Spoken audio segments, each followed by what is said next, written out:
In this video, I shall provide an introduction to administrative law.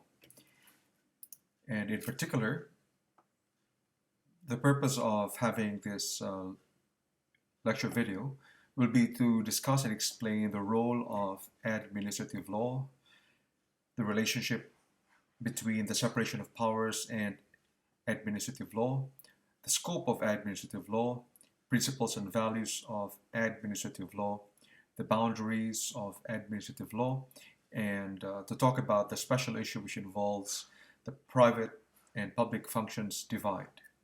Now, please note that this introductory video on administrative law is divided into 4 mini video lectures, and they will focus on 4 key aspects. One will be on the importance of administrative law and an overview of administrative law. The second aspect, or the second mini video lecture, talks about the scope of administrative law and its relationship to the principle of separation of powers in constitutional law. The third mini video will talk about the principles and values that guide and govern administrative law. And the final video talks about the boundaries of administrative law in order for us to be able to distinguish administrative law from other areas of law such as constitutional law or criminal law. Now, this method of developing these video lectures into smaller or mini video presentations is going to be the same scheme that I will be following in the succeeding weeks. And the purpose for me breaking them down into smaller bits and pieces of video lectures or mini video lectures is to enable you to be able to reflect on a learning based on each topic and then to answer some discussion questions that I've raised.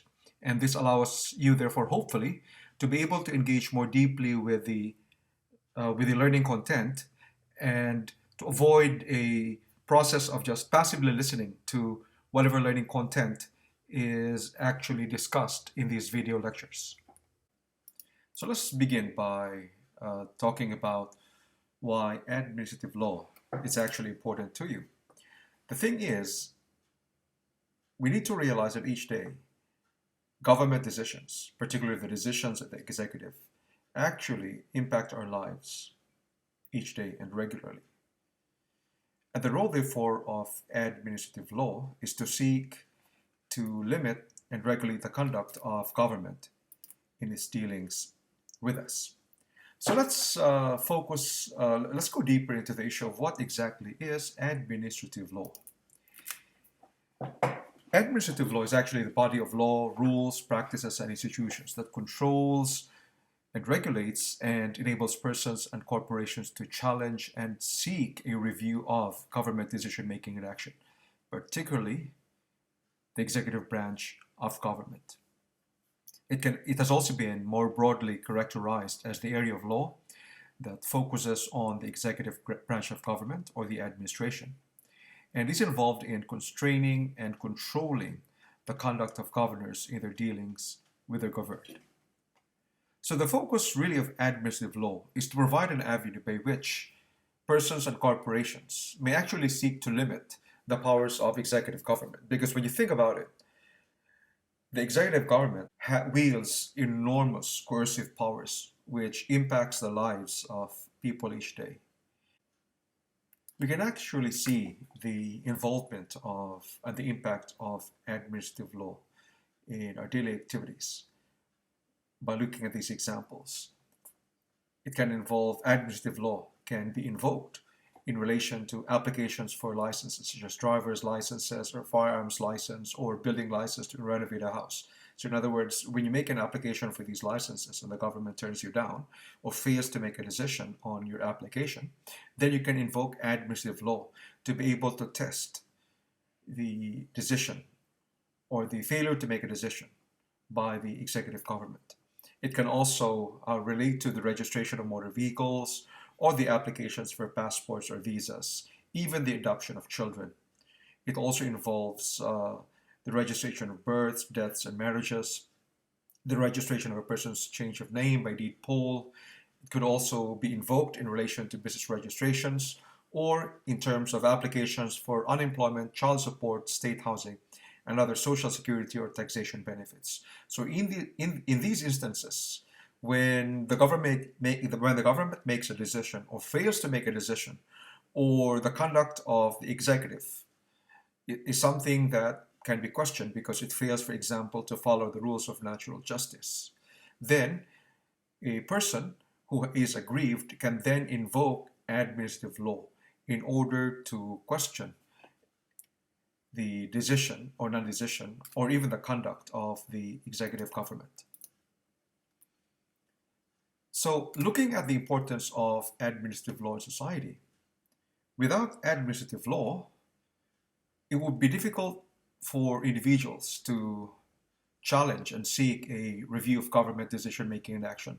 Chances are they'd have to go through judicial proceedings. But as we will observe, apart from administrative law providing a judicial review of, in proper cases, of administrative decisions, these decisions can also be challenged through the administrative tribunals, through what is known as a merits review, which is a review process focusing on the merits and the factual background of a decision having been made. And merit reviews, for example, are quite fast, quick, expeditious, less technical, and they're also less expensive.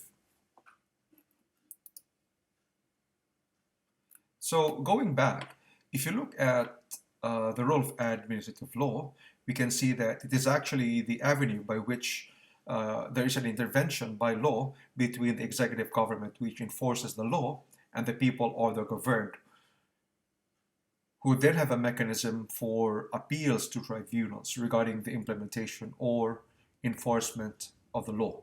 And it enables, therefore, the protection of the rights and interests of individuals and corporations when they deal with government agencies. And it also provides a mechanism for accountability and external check on executive decision-making and action. So if we look at this figure, for example, we can see that the executive government is tasked with the enforcement of law and executive decision-making. And on the other hand, you can have the governed, meaning the citizens or the people and corporations, who then have an opportunity to appeal to tribunals regarding the enforcement of law and executive decision-making. And that there in the middle is administrative law, whose function is to regulate the enforcement of law and executive decision-making.